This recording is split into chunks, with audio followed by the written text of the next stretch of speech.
Okay, so now I'm doing, just catching up, right? Finishing up. This was that little extra wheat that I bought. I still have another 2 more bags downstairs, like boxes, okay? Which is about, they're either like 50-pound bags, or I'm pretty sure one is a 50-pound bag and the other one is a 44-pound bag.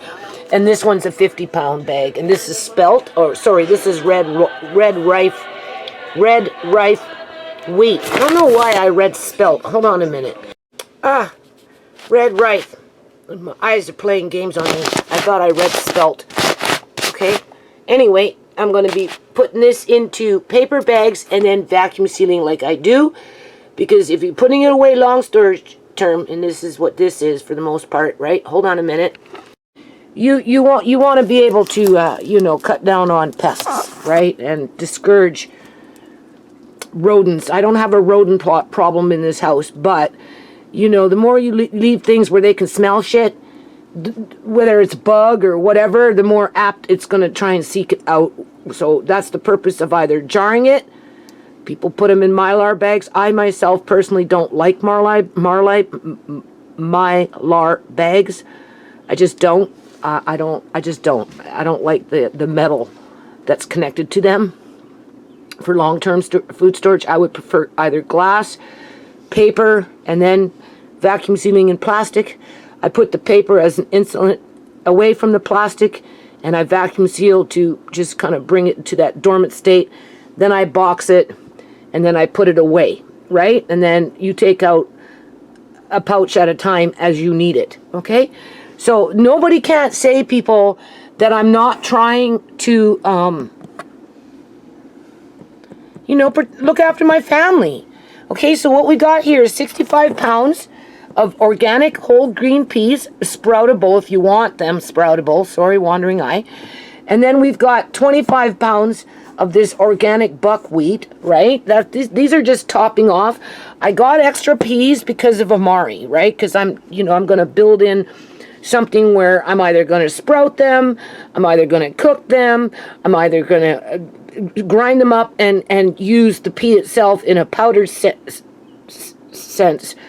to build onto something where it becomes a staple in Amari's diet, assuming that in a year or 2 or 3 from now, I'm even going to be able to afford this stuff. Never mind if we can find it. Okay? You can't just look short term. Okay? You can't just look short term in terms of, I know I might be losing my house, people. I'll cross that bridge when I get to it. I've been informed, you're right, that I guess they're asking for $3 million for this house. You know what? I wouldn't be surprised if they don't get it. Those houses over there, 4 houses in a row, 1.5 million each, drop of a freaking hat, and they were gone. Okay, that was a year ago. Just, I think, a little over a year ago. Okay, and that was 4 houses times 1.5 million. So for a property developer to invest $3 million into this property, especially if they've got other properties on the block, don't forget we're playing Monopoly here, okay? Like the actual game Monopoly, right? The one that us generation grew up playing before this shit came in. Okay, so anyway, a $3 million slap it down just to secure the block, or put a monkey wrench in with his competition, because we're mainly dealing with men here. I'm not saying the women aren't helping, because they are, but it's always been a man's world, right? So to invest $3 million into this property as a bartering chip to the bigger game that's allotted for this area in terms of that commercial development, it's possible my landlords could get that. Right? My landlady might get a surprise. Instead of $2 million, she might get $3 million. And then she'll never have to worry. And she'll, right? She'll have whatever it is that she needs in order to, not end up like Uncle John, assuming that she doesn't get abused and medically kidnapped while her family fucking robs her blind and then keeps her away from the ones that she loves most, to whoever that is in her life. I don't know, right? right? I mean, it's possible. It's that one in a, there's that 1 in a million Punjabis that have that happen to, right? I wouldn't wish that upon anybody after what we went through with Uncle John. I still mourn for Uncle John for the misery that he was feeling by himself, sitting up in an old folks' home, waiting for the family to show up, and we never showed up, people. Okay? All right, it's not about Uncle John's. Okay, so regardless of what happens, I noticed that they listed the greenhouse. I noticed that they listed the sheds. I noticed that they listed the gardens. And you know what? At the end of the day, the only reason they could list those things was because of me. Okay? So whoever buys that house, this house, when that time comes, they need to acknowledge that fact. And if they want to bring in 10 fucking bins, seriously, people, and completely devastate my life, because it's going to come down to that. You can't ask me to leave if there is no alternative to go to. Okay? You can't ask me to look after my family and to protect them with being able to provide food and all this other crap, especially knowing what we know in this day and age. They had something like 34 between fertilizing plants, food processing plants, plants that maybe hatch eggs, chickens, and all that crap, and food banks. 34 within that group in the United States of America in one month had their facilities destroyed due to being sabotaged with fire. Right? Anyone that's aware realizes that there's something wrong with the weather, right? In terms of, I'm thinking of the farmers planting their crops, wondering if their seeds are sogging up on them because it's been so cold, damp, and wet, and cloudy, and gray, right? Now, on the farms, it's a little better, right? But at the end of the day, clearly there's something going on with the weather.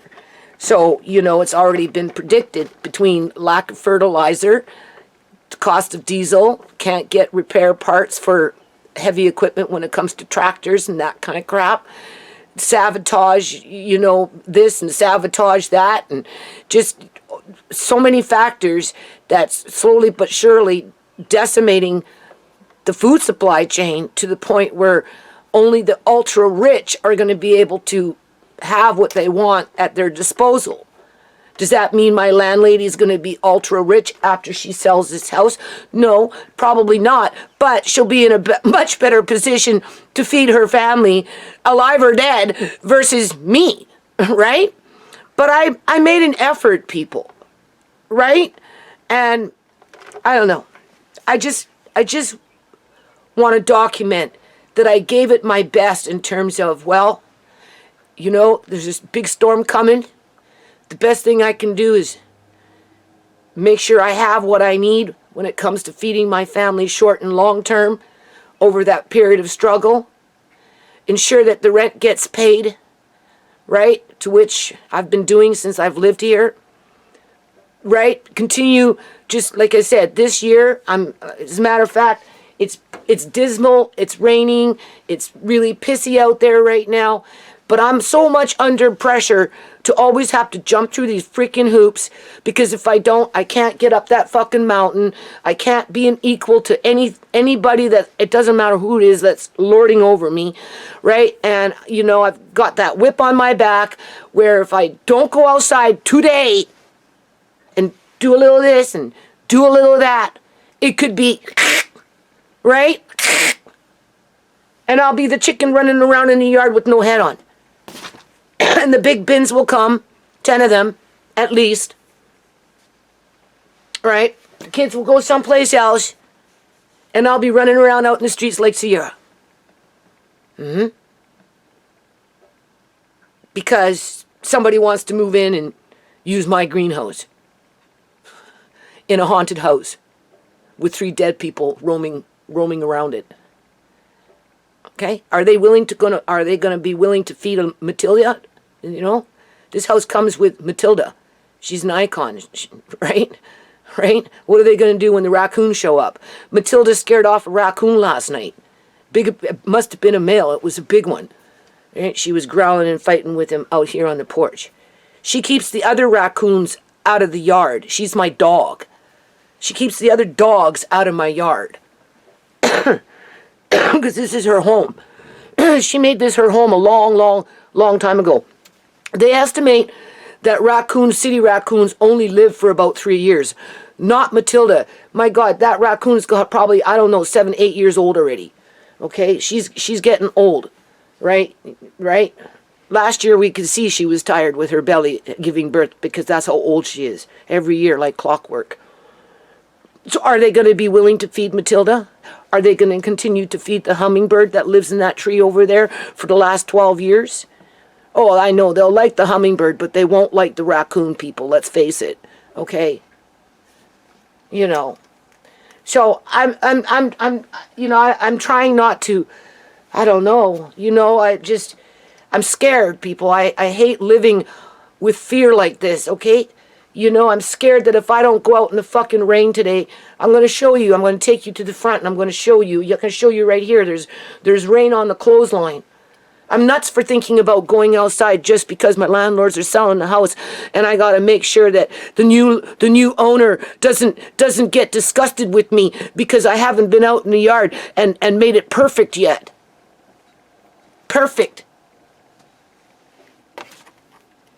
Even though the minute I move in, they're going to use the greenhouse, the garden beds, the sheds, right? All of it. Might even bring in some freaking chickens. And being that they loaded up all my shit into fucking bins, they've got food for chickens. Because whatever they load up in a fucking bin, I'll never see it again. So they can just turn around and put it in a shed and feed the fucking chickens that they move in after they kick me out because they got fucking, I don't know how many pounds of food to do it. You know, I'm really hypersensitive to this shit, but anybody would be. Right? So, 65 pounds of organic, whole, sproutable green peas. That was the backup. And then I've got more downstairs in jars. Right? And I've got upstairs. Okay? And then we've got another 25 pounds of buckwheat, plus we've got some downstairs. And now I'm getting into the 3 boxes of wheat that I bought as top up, right? So if I wanted to get chickens, people, I could feed my chickens, okay? The question is everything going to be taken away from me? Because the new owner of this house wants to move in or have their family move in, right? And just, get richer. Get richer, because when they sell the house, trust me, it will be more than $3 million than what they bought it for. Right? So other than that, that's all I'm doing. I'm just moving things around. I'm putting shit away. I'm putting shit away, waiting for it to be ripped up and thrown in a fucking bin. That's the only alternative that it's going to come down to, because there's absolutely no way I can do all this all these years and then turn around and you expect me to fucking just, I don't know what. That's like I said, asking me to buy all these appliances, and then when I buy them, now you're telling me to get rid of them because I'll never have a place this size again. And that I better fucking get used to it and like it. Right? And then we've got Klaus Schwab saying the same damn shit. You will own nothing and you'll be happy. Well, who's he talking to? Because they're not talking to my landlords, that's for sure. Because my landlords are kind of, my landlady is kind of saying the same thing to me. And once she gets rid of the problem, in terms of maintenance in the house, without getting maximum dollar amount, you see, if they were getting $4,500 a month in rent, then they'd keep the house, use that as whatever, however, right? Because clearly it wouldn't, clearly, I don't want to say half of it is free money, but just with the corruption within the housing market, that's pretty much how it boils down to, right? And because they're not making that extra $2,000 a month free money, that's where they feel that they're taking a loss and don't want to fix anything, even though the equity in the property keeps going up every year, right? If they were selling at 1.5 per house over there a year and 2 months ago, so 14 months ago, and now this one sells at 3 million, that's like double the money in terms of one house, right, in 1 year, from 1.5 million to 3 million, and all it took was a year to double that money in terms of that's how much my landlady will make. When the initial investment was probably no more than $750,000, right? And I've already paid over $500,000 in rent, right? Since I've lived here. So, I have to not be afraid to lose it all. It's like you have to play your fucking hand. You know, you got to know when to fold them and you got to know when to play them. But there is no hands for me to play because I played with the hand to make sure I had the food for the kids and my family, right? My little grandkids and then my children. And if need be, in a very dire situation, I could help a few other people out in the community. Not a lot, but a little bit, right? And that's all being ripped up from underneath my feet because of money, right? And that's fine. It's business. But every waking moment as I go through this shit again, you know, I'm like this. Just preparing myself to lose it all as if I was playing that fucking hand. And that's frightening. And don't think it doesn't make me want to just, you know what, in terms of, I said to Tisha, you know, Tisha, I think it would be easier if I just died. She said, why, Mom? Why would you say that? I said, because then it wouldn't be an issue. You just come in and fucking chuck everything fucking out and move on. Right? Everybody would be happy. My landlords would be happy. Her family would be happy. The fucking owners to these other houses would be happy. My fucking neighbors that want to move into this house would be happy. Because it wouldn't take long just to chuck everything fucking out. I wouldn't be there to see it, so it wouldn't be a fucking issue. Oh, it wouldn't be a boo-boo issue. And everybody would be happy. That would be the only reason. So I have to be prepared to walk into fucking darkness and misery. Right? When that shit happens. In terms of... Because there's going to be a lot of darkness and a lot of fucking misery. And you're either going to face it, or you're going to pop yourself off and pretend that it didn't happen. But you're gone, so it wouldn't matter, right? But I told Tisha, don't worry. I said, that's normal to think like that when people are under stress. Everybody goes through those feelings, right? Not the first and last time. Young people tend to go through it more, right? It's a part of growing up. But it boils back down to that loosh harvesting. And the more they can wear you down and break down your immune system and all this other crap, the easier it is to pick off those around you. Just remember that. Okay? Because honestly, there's a lot of devil activity going on. A lot. A lot. Like the devil's keeper. You know, the ones that do the bidding for the devil. Because they're sure in a heck not freaking doing the bidding of good and God. That's for sure. If there is a God. Because some of these individuals out here don't even believe in a God. Right? So therefore, if you don't believe in a God, I'm sure, damn sure that you believe in a freaking devil. Right? And many of them are doing the biddings of the devil. And that's a whole lot of negative energy that tries to pull you down to their level in terms of, so they can continue just to destroy your life. So I just wanted to document that I was not trying to destroy anybody's life when I bought this food. Okay? I think I did a pretty good damn job considering all things said and my situation in life. right? Maybe I was foolish for doing it because get out, go live in nothing, be nothing, have nothing. Maybe I was foolish, blind to the reality of that. Being that I'm one of the poorest of the poor in British Columbia, Canada, and I haven't quite figured out my place yet. Right? The sooner you accept it, the happier you will be. Right? So, before I'd accept it, I'd be prepared to walk into that darkness and that misery and not be afraid to face it if and when that time comes. And if it comes to that, well, like I said, I've documented that I've gone out of my way to make sure that I have the things that I need in terms of substance, right?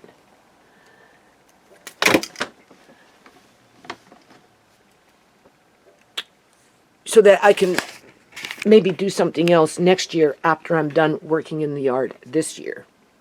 You don't know how excited I am to start using the wheat, but I have to still finish putting things away correctly. See? Right? See? 8:30 in the morning and it's really, really cold. You can see clouds. It's been like this forever. Right? Forever. For every day. Okay? It's drizzling off and on. It's cold. I wonder why there's a fire truck over there. What's going on? Well, something's going on. It's up by that little house that got blown out, but there doesn't seem to be anybody there. I don't know. And then, oh yeah, I can't see nothing with this camera.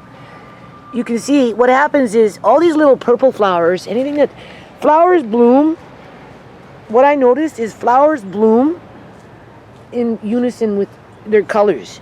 First all the purple ones come out. You can see there are all kinds of different purple ones here, right? They like to come out. And then next will be a different one that will come out. Look, see? That's when Sierra was alive, and I used to go up to the field where the black walnut trees were and dig up the bulbs because, you know, they were abandoned, right? And I put them there. But look, always Mickey the gardener cat. Always Mickey the gardener cat. Huh? It's like the good old days, eh, Mickey? Huh? Yeah, Mickey loves this yard, right? So all the purple ones come out first, and then it will be yellows, right? The tulips are already bloomed. So anyway, I need to come out here and tidy up, but it's cold out here, people, and it's wet. I'm going to try and come out here at 1. Just, you know, because I'm getting on it now, but I'm still doing food, so I'm almost done the food, though. See all the purple flowers, you can see. They're all over the place. Right? The raspberries are growing. The blueberries are, right? You can see. Right? Okay, so I'm going to end this video. I'm telling you, people, what is it? It's April 13th, 2022. I'm sorry, May 13th of 2022. Okay, so for 13 days, I've been having nothing but serious fucking serious boo-boo panic attacks here. Serious boo-boo panic attacks here. Okay, since I've been told that, you know, blah, blah, blah, blah, right? And, you know, it's just the fact that, you know, it's just all of it, people, like, okay? So anyway, I feel like throwing up, even though I'm not, like, sick, but because of the stress, that's what it's making me come to now, in terms of, like, you know, like, I'm working with this food, and I'm like, why do you feel like you want to throw up? And it's because, you know, all I can think about is those fucking bins, and just people being vicious around me about this whole situation, as if it's my fucking fault that there's all this corruption in the province of British Columbia, Canada, and people are getting fucking rich off of it, as people are dying, and having their organs illegally harvested when they're not being injured at the time of their birth, slated in for that procedure, people. Okay? Only certain families are targeted for this shit. And this is just another form of that targeting of the family.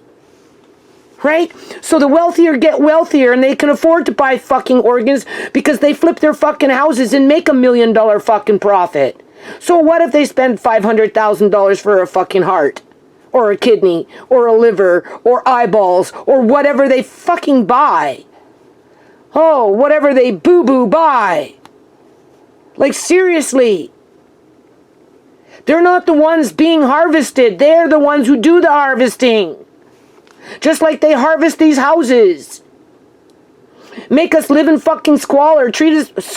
Make us live in boo-boo squalor. Treat us like we're all freaking or boo-boo addicts. And that somehow we deserve to be mistreated because the house is going to be torn down anyway. Right? Oh. Every day, all day, that's all I think about. As I'm like, why? Why are you doing this? Right? They call you a hoarder when you do this. Okay? But if you don't do this, then they say you can't feed your grandkids. Right? You can't provide.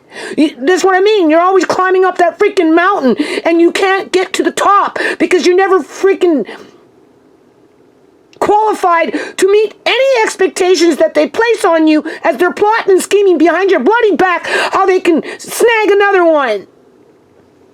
And if they can't snag them fast enough, they implode the fucking house. They implode the boo-boo house and they just toss you out into the streets, treat you like a freaking addict. Don't ask you where you freaking go after the fact. Because you're already booked in. And you know what? Now it's bad enough we've got somebody running around in the neighborhood poking out women's eyes. Janice Shore, that woman in the freaking ravine in 2018 with her eyes gouged out. Okay, now this is, right? And there's others. You just don't hear about them all. All right? Now, and you know what? My neighbors who told me this have absolutely no reason to lie. The respectable elderly couple who are waiting to have their things fixed in their house as they pay their rent, being told that sooner or later they're going to get evicted. They don't care, whoever doesn't care where they go. But in the meantime, be grateful you got a roof over your head and pay your rent and don't expect us to freaking fix anything. Because as it is, we can kick you out right now and tear down the freaking house sooner than later. So if you don't want us to tear down the house right now, then just live and pay your rent and shut up.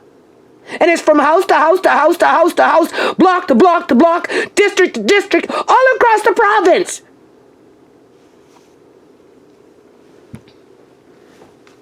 If they're not snagging them in the healthcare system when they go in with a chest cold, or Uncle John, like he had ammonia, right, and the flu, right, or they break their freaking ankle, or whatever the hell it is, they never get out, people.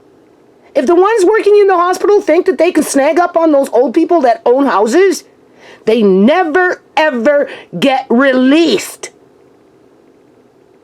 And then those houses go up for sale for the property developers and the investors, right? First the investors come in and then the property developers. And then they overinflate the housing market as they create mass homelessness. As they make people live in squalor before that freaking happens. As they bring in the immigrant population that's subsidized through federal, municipal, and provincial subsidies and programs, all interconnected with each other, so that they get housed first. So when this block gets completely wiped out, if those Syrian family are still living in that house when that time comes, you can almost guarantee, right? It's the cat in the bag. They will be housed through those programs before my family will. Because my family was slated for a different program. And that's why I feel sick. For 13 days straight, as I do this, asking myself, why do you feel like you want to puke when you're not sick? Because of the stress, people. Because of the humiliation that I receive for doing this, people. As I'm being threatened that if I don't do this somewhere down the line, there's not going to be very much food. And if there is, it's going to be way too expensive. And therefore, I won't be able to afford to buy it because all my money will be going to freaking rent and hydro and gas and bills. And then I'm not qualified to look after my grandchildren anymore because I can't freaking feed them because of the economy propping up the immigrants. And the property developers and property investors among the public union sector who roam the halls like Eleanor Gilding looking for the next victim. Whether it's a Shemaine Chorney or a John Duncan, her brother, her own brother. If she can steal and rob and hurt and maim and injure her own brother, you don't think she's not capable of doing that with a stranger? She's the freaking leader of the pack, right? The manager of the provincial immunization program for the public union sector. She was infected with whatever these things are infected with a long, long, long time ago. So if they're not kicking the elderly out into the streets because they don't own property, they're stealing their freaking houses. And then they go after families like mine. Say, get out, get out, get out. Just get rid of everything. You'll never have another house like this because that's just the way it is. Get used to it. Yeah, okay. Okay. I think about it all the fucking time, and I think about it all the boo-boo time, and I ask myself, how the heck did I even get into this position outside of being in this bloody province?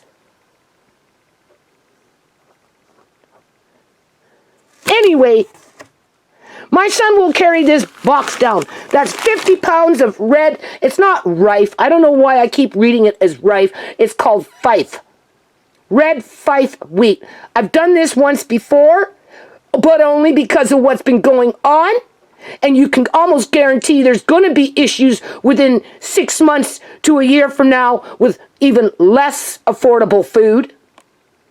For those below a certain income who are being targeted mainly for their organs to keep the underground economy booming so that the housing market can flourish.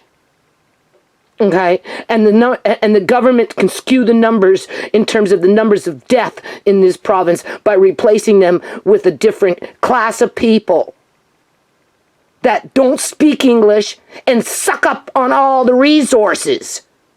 But for whatever reason, they deserve to be supported. Well, families like mine deserve and are slated for to be harvested. Well, there's your harvest.